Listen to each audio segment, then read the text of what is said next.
and we are going to be getting messy, clearly. We are making espresso cups today. I have some espresso cups that I've made in the past that I really like. I just want to make them a little bit bigger.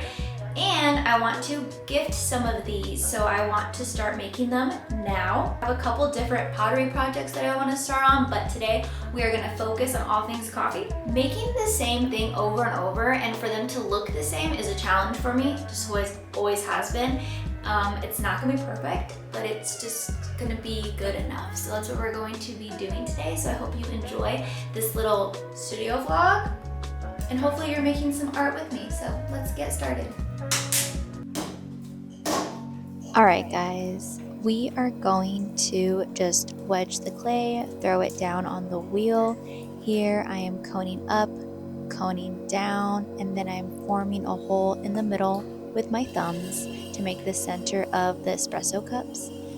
I pull up the walls a few times while also compressing the top of the walls just to build the clay and make it nice and strong, while continuously adding water to the clay body. I like to add a lot of water, but that's just my preference.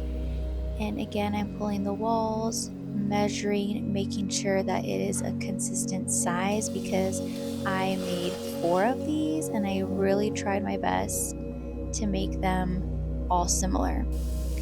So this is my espresso cup. I'm going to wire it off of the wheel, which is my least favorite part because oftentimes it ends in a disaster. But here we safely got her off the wheel. We added water to the wheel just to make things a little bit smoother. Grabbed our bat, placed her on there, and made about 3 more. You want to have dry hands while doing this because it is a little tricky.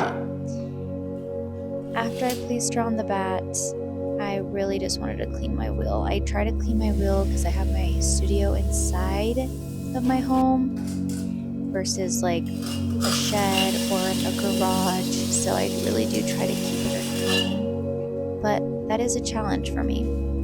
So anyway, here are my espresso cups.